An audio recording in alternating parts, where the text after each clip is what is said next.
it's the whole issue of unintended consequences. First of all, you have to ask why.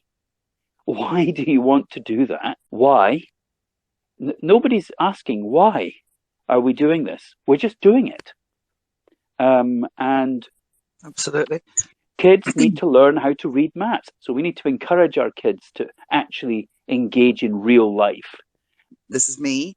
I have a history of I quite love a geek, and I've loved several geeks in my life. But it might be a good idea to just give them a whole load of safeguarding training. Yeah, I just want to come back on. There's been a lot of things said. The first thing is the guy who said that he's having a meeting with Google. I agree with you. I mean, anyone who understands the potential for AI knows that bad AI is actually a major threat to the continued existence of humanity, actually. There's several people who talk about this, and if you look at its potential capabilities, it becomes obvious that that's the case. Because in the simplest sense of it, why does it need us? That's and if you can't give a good answer to that, why it really needs human beings to be around, why any AI would actually be concerned with our existence, then you can extrapolate any sort of circumstances you want. That is technology. That's what happens. But I wanted to address the whole thing about male programmers. And it's true, if you go to any hack days in the UK, you usually find that there's very few women at the hack days. And I absolutely agree that that bias is really problematic because people don't see necessarily what potential problems there are. So it's true that as a man, you program some location tracking thing and you think, well, it's fine. And if it was a woman doing it, they might think, hold on a second, what if I was a 13-year-old girl being tracked by some creepy guy?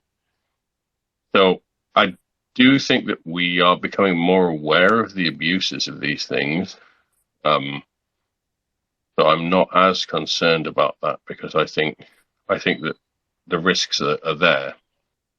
But I wanted to address what you said, David.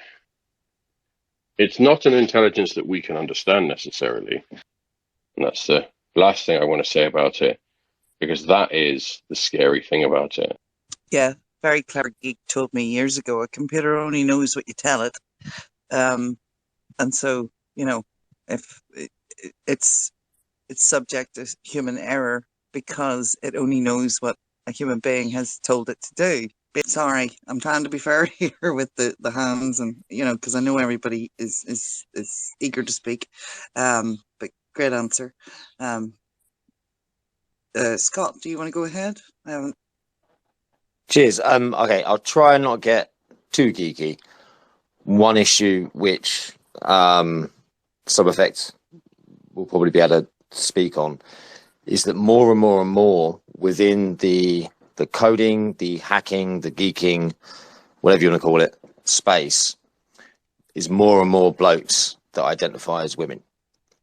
And they're being accepted in as women, and they've been accepting into STEM programs as women. For example, some of the biggest hackers in the UK, some of the most famous hackers in the UK, from Laurie Love, look up his court case, he now identifies as a girl. He's not. Barrett Brown, who was the spokesperson for Anonymous, who is here trying to claim asylum at the moment, his missus is now trans, etc., etc.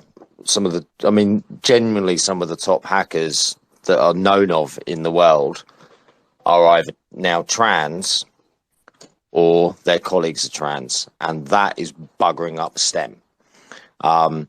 So it is it's again, it comes back to self-ID, and the trans side of thing is that there's blokes with quote unquote mental health issues that are the ones doing the coding on this, rather than women. So that's another issue with regards to the corporates allowing self ID, because it's also allowing a lot of guys to get into it, where even where they're doing quotas with regards to trying to get X percentage are women or X percentage are African American or Afro Caribbean or whatever it may be. Thanks, Scott. Go ahead, Millie.